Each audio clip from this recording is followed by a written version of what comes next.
Gaza bleeds, death, devastation, destructions everywhere. No one was spared. Not our children, not our women, not our elderly, not our civilians. Nothing was spared, not our hospitals, not the UN shelters and schools, not our water plants, not our homes. All that should have been protected has become the primary target of this murderous campaign. The Security Council should have called for a ceasefire a long time ago. It should have called for a ceasefire now. It should have heeded the call by the UN and every humanitarian organization on earth calling for a humanitarian ceasefire, including the Secretary General of the United Nations. It should have been convinced that there is no military solution, especially one that relies on the commission of atrocities, and it should have advanced political ones. The Council is finally acting today on a humanitarian resolution focused on children. If we are going to talk about the condemnations missing from the resolution, let me remind you of the following. But before I do that, I just want to inform you that the Foreign Ministry of the State of Israel rejected this resolution adopted a few minutes ago and said they will not implement it and they will continue with their course of action as they wish. What are you going to do? You just adopted a resolution. They told you we are not going to implement it. Let me remind you of the following. The resolution did not condemn the killing by Israel of 11,000 Palestinians, overwhelmingly civilians, including 5,000 Palestinian children. Let me repeat, 5,000 Palestinian children. It did not condemn the indiscriminate attacks by Israel. It did not condemn the assault on hospitals and schools. It did not condemn the killing by Israel of UN staff, journalists, humanitarian personnel, doctors, rescue teams.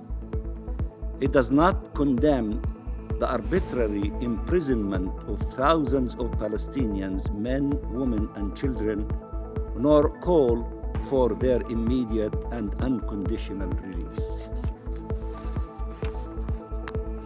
The resolution did not condemn the racist and disgusting Israeli propaganda methods mocked around the world and which constitute an insult to our intelligence. They are, however, still echoed by some politicians and media at the expense of their own credibility. Selective outrage breeds double standards and shows disregard for Palestinian life and refusal to recognize Israeli crimes that are undeniable. The resolution in its OP1 demands that all parties comply with their obligations under international law, including international humanitarian law, notably with regard to the protection of civilians, especially children. We are fully committed to these rules, all of them. But do they apply to Israel? Is it heeding this demand? You have been calling on Israel now for 40 days to uphold the laws of war, and it has chosen to continue breaching them openly and brazenly. I should even say you have been demanding from Israel to respect international law for decades, and it has dismissed your calls and continued its crimes against the Palestinian people. Did you ever hold it accountable? Are you going to hold it accountable for rejecting your resolution you adopted this afternoon? Nothing justifies war crimes, crimes against humanity and genocide. Nothing. And there is no honor in defending Israel when it is committing such crimes. Only shame. The bombings and incursions must stop now. Humanitarian aid must come in now, not drop by drop, just to pretend that the criminal siege has been lifted, but effectively bringing it to an end. Fuel must come in now. Thousands of lives, millions of lives hang in the balance. Our hospitals have been destroyed. Our people have no food or clean water. God sent them rain while you were still trying to get Israel to let fuel in to allow water pumps to function. This madness must be brought to an end. The moment the bombs stop, we will see results, saving lives, allowing humanitarian aid in, rescuing the thousands under the rubble, the Palestinian children under the rubble, and burying all those who we could have saved for days now and who died, alone, under the rubble, shouting for help, and there was no help coming forth. It will allow to release those held captive, the resolution. It will allow to repair the civilian infrastructure that is needed for the survival of our people. It will allow to help the wounded and sick. The primary goal of international humanitarian law is to protect the civilians, the wounded and the sick. In Gaza, those are the ones who suffer most from the Israeli assault. What is happening will have long-term effects that no one should underestimate. It is a failure of humanity of terrifying magnitude. Let me repeat, it is a failure of humanity of terrifying magnitude. But for now, the urgency is to save lives, stop the killing, stop the forced displacement, allow humanitarian aid in and ensure humanitarian access, protect civilians and civilian infrastructure. These should not be words in a resolution.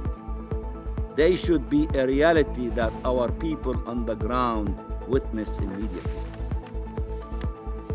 Finally, I have to address the following for those who are still trying to maintain untenable positions. 1.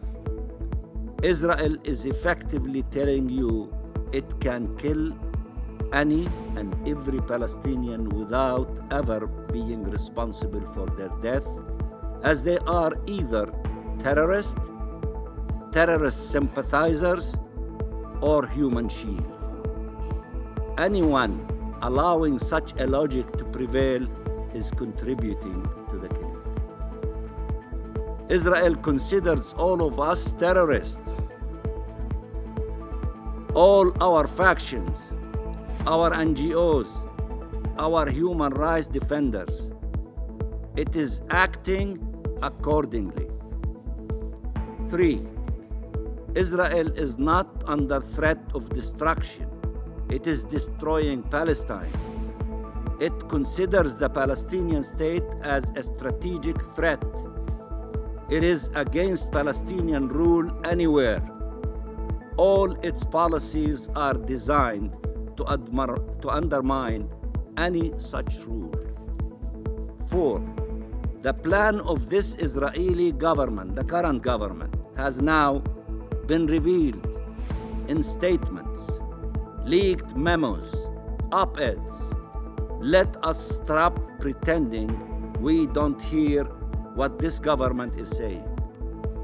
Its plan is the continued dispossession, displacement, and denial of rights of the Palestinian people to complete the Nakba that started in 1948. Recognizing that is the first step to defeat such plans, which not only deny our people their rights, but also deny the region any chance for shared peace and security.